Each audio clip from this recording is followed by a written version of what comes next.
Yo, it's ODB from OLP. This is issue 139 of Mini Truckin Magazine, July 2003. At the time of this recording is literally 20 years ago this month, which is just insane. You got Big John Adkins from Silver Star Customs. This Silver Star built 89 old school Chevy Blazer. This truck, if I remember correctly, was the one that was given away eventually at Showfest. Comment below if you remember that. Lance flew out, it says, to Horn Lake, Mississippi to shoot the cover. Although he would have to chime in, maybe it was scheduled around the time of Showfest. But either way, it was shot on location per the magazine, which is kind of cool. This was the 12th NC, or Negative Camber, truck to grace the cover. And the model is Adrian Manuel. So let's take a quick look, closer look. Awesome model on the cover. This truck was pretty insane with the graphics and the front end conversion, which were still really gaining popularity. A lot of guys were starting to do them, in terms of just different vehicles. But, old school Blazer with the newer front end, pretty cool. Here you have the famous Slam Specialties S-10, GMC Sonoma S-10. And then we see the TOC table of contents. There's the Silver Star Blazer. We'll talk a little bit more about this truck. Freaks of Nature Toyota. And then this S-10 I recently posted video of. Lot to go over in this issue. If you like what we're doing here, leave a comment, even if it's just a thumbs up emoji. Check us out via any podcast app. Just search for OLP for short, or Our Lifestyle Podcast. In Search of Truck Runs, Lance talks about the craziness of mini truckers and some of the stupid things that mini truckers have done over the course of time. And he does mention too, he remembers his first truck run, which was Bonton, and it was held by Night Light Vans of Los Angeles. Something to that effect. But quick synopsis there. Here you have Mini Truckin News. And again, I did mention this in the last flip through. We're still within about a week, maybe 2 week time period that Mini Truckin Magazine has announced they're coming back. It's a cool revelation. And if you listen to the latest episode of the podcast, which I think is episode 334, you'll hear from the source about how it's going to happen. Here's Going for Broke, a mini that ages like fine wine. This word's Richard Januz, Januz, 90 Mazda B 2200 from Easton, Pennsylvania. Super clean mini. And you can see, again, I've talked about this a little bit, the evolution of mini trucks. Look at how small the compressors were back then. Nothing wrong with that. It's just, how times have changed a little bit. It's kind of cool to look back and, reminisce and see kind of how we started with a lot of this stuff. Engine bays always, when they're detailed, always love, how good they look on these Mazdas, especially the chrome air cleaner. Super clean interior. Awesome truck to be featured. Here you see the Bob Grant Yoda. I've been working on a video of this truck, and I got to really dedicate some time. That's the one that became black, and it was at Summit Racing, which is pretty cool. It was on the turntable recently. Again, if you like what we're doing here, check us out via any podcast app. We appreciate it. Here's El Switcheroo. This was a Mini Truckin Tech article. Dash Mods Vire ad. And I'm trying to keep these as efficient as possible, as we get through the later issues like these. I say later, it's really the mid, I guess, in terms of time. But, just keeping it going. So much history. And we're lucky to be able to look back at these issues. Here's SummerSlam. This was Pacific Northwest. And an experience in Washington. Super clean dime there. There's a newer Mazda, as I was saying recently. Not as many of those done, but certainly that's one right there, with an old school Mazda. Love the mod here with the Frenchton license plate. Sitting pretty. they're going to have a new show, or bringing back their show this August. So if you listen to the podcast, you've heard me mention it. It's a one-day show. Sitting Pretty. Look them up on Instagram or Facebook. SITTIN Pretty. This, or always remember this 4Runner pounded on the license plate. This truck might be similar to the one. I don't think it's the same one, but I saw one very similar to this. Actually, I know it wasn't this one at Mini Nats this year. A similar color, but man, these square dimes, even the regular cabs, topless, something about them, man. Awesome trucks. We definitely appreciate you guys for watching all the way through and all the comments. It has helped the channel grow. I think we're up to over 1,700 subscribers, so thank you guys. Good to go. So Brian Frost, we start to see his name. Brian's name might ring a bell. He owned SoCalCustoms.com, and of course he dabbled in the mags all the way up until like Truckin towards the very end. But he's a good dude. Finally got a chance to meet him at SEMA. But this is Ron Nelson of Vegas. Really clean Yoda. Love this shoot, which was done by, you can see there, Finnegan. Always love these shoots. If they could, do it like on a rocky ground like that, background kind of mountainous, obviously out west. But Freaks in Nature, Tuckin What on the tag. Super clean. And looking awesome. Okay, so here you go. Here is Killin Time. Again, Big John Adkins. Now, I didn't know John personally, but if you are around the scene around this time, you know this truck because obviously the cover. And again, I do believe this is the one that was given away at Showfest. Again, comment if you know the details on that. I was there that year. I think we stayed for awards because we were curious on who was going to win it. Actually, now that I'm saying it, I do remember watching the person go up there that won it. I think you had to be there to win. But beautiful model, as I mentioned. A couple of things you can see on the cover, although where the model is at, you can see on the back window there, you see the NC logo.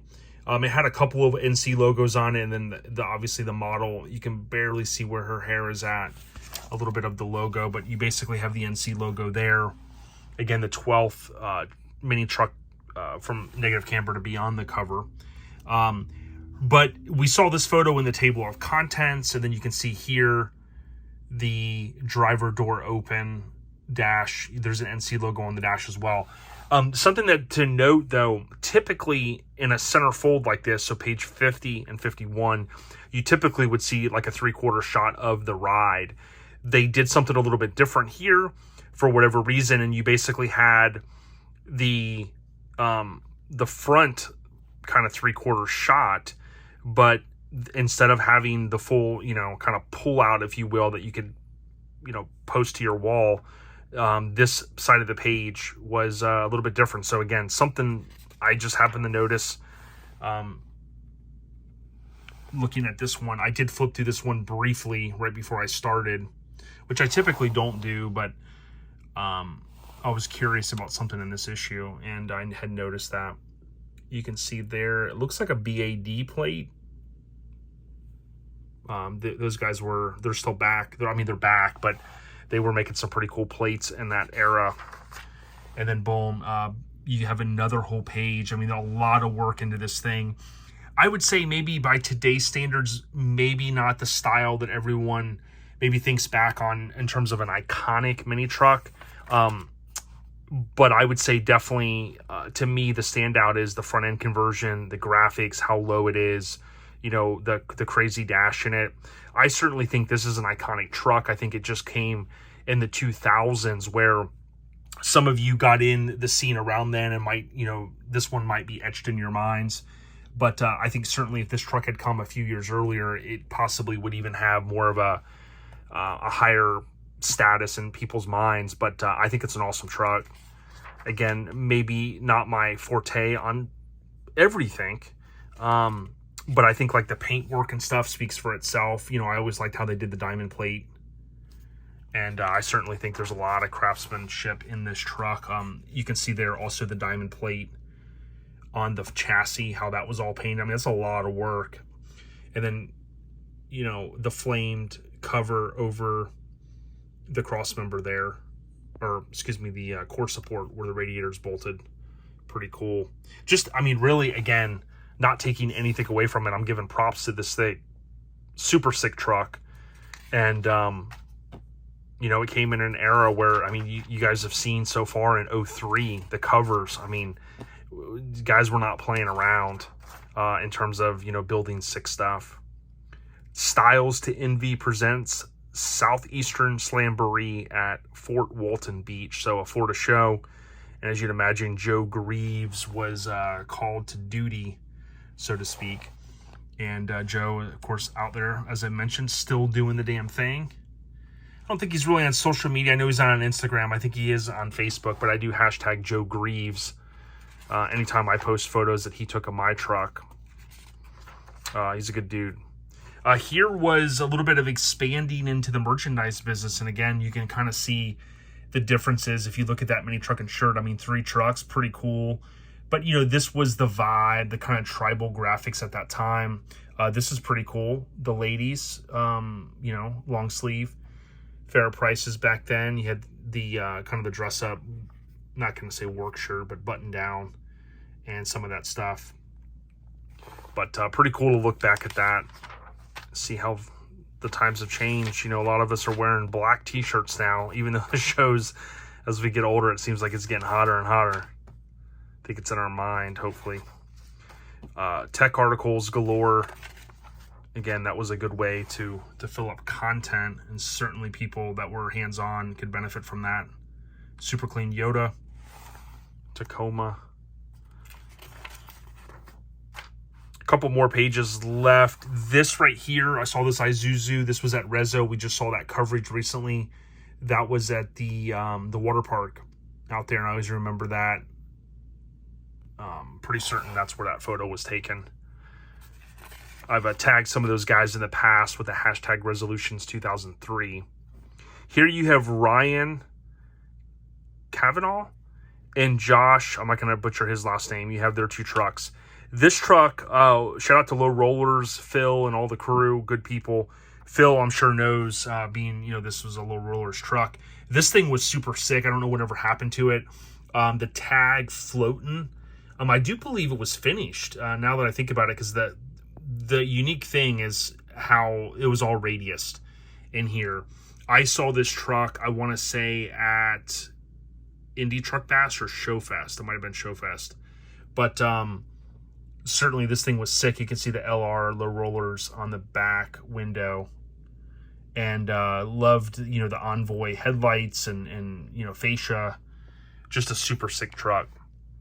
Nice offset on the wheel. And then here is Josh's Yoda. Super sick. Auburn, Georgia. And super low. Construction Zone, like I said, it was around a long time. And hopefully with the magazine coming back, I mean, I haven't put a lot of thought into, you know, what will the magazine look like. We'll have to wait and see. Hopefully Construction Zone's there.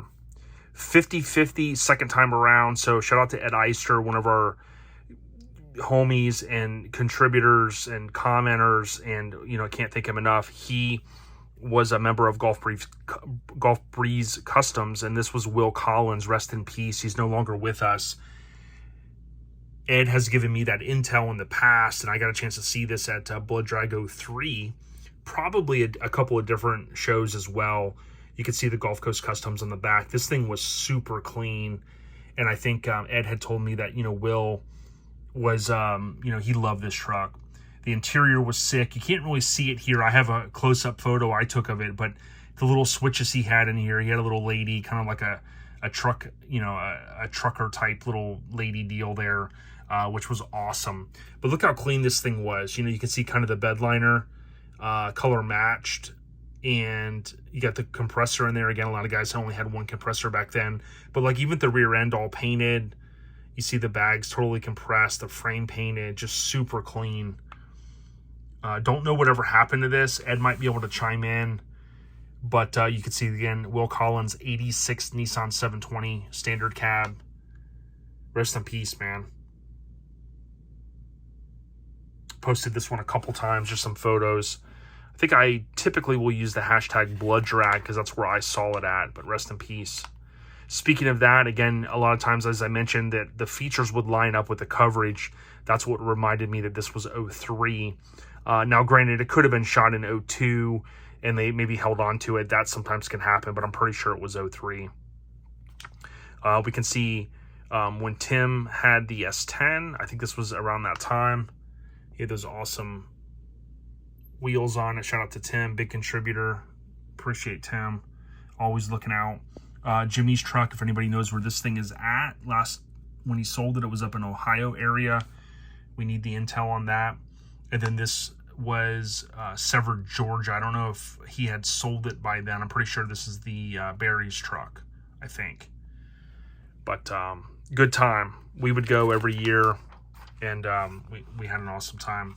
The famous Blazer with everything, you know, the fenders welded to the cab. The thing was insane. Pretty cool to see. There's the Ranger. This Toyota, recently my buddy and I were talking about a Toyota, and he goes, yeah, Toyota from Local Minis, it was red. I go, yeah, I know that truck. Now, actually, looking at this, I think, yeah, this is the one because it had those wheels on it. It had the flip-down license plate in the back. Thing was super sick. This thing was insane. Only in Florida. Crazy. I remember seeing that thing and we're like, what the heck? Something a little different. And then Attention Whore, all up on ya, excuse me. This was David Tattoo Tish, T-I-S-C-H, 88 exclusive styles. Now, the ironic thing about this is I saw this truck at Indie Truck Bash, and if you look back at our reels on social media or our videos on Facebook, you'll see we had footage of this. And this thing was cool. I think some of these trucks, you know, people, you know, not any disrespect, they'll sometimes forget some of these trucks because, you know, it's hard to remember everything. But the one thing that stood out to me on this one is you see the body line right here. All this was welded up here. So boom, the body line all the way across. And the hood up here was radiused. And you can't really see it there in those photos, but if you look back, or if you look at Indie Truck Bash on Instagram, I tag them for any content from there. Although they're not active, it still allows us to tag them, and you'll see some cool footage of it. I actually put a Michigan hip-hop artist, MC Breed, for those that didn't know, because this truck had a Michigan plate on it. So some of the craziness my mind goes through. But this thing was so sick. You can see the tag All On Ya, and that tied into, of course, All Up On Ya, the subtitle of the feature. But super sick. Now, I assume this truck went on to be, I mean, these square bodies for me, again, they're hard to, I've said this before about the Ranger. Some of these things are tough because there's so many awesome ones out there. I mean, there's a good handful of them, you know, and like seeing a truck like this reminds me of DJ Maze's, Barbaglia's. Obviously, you know, different mods and things like that, but you know, these trucks hammered, laid out, flat, super sick. A little bit different on the interior, which was cool.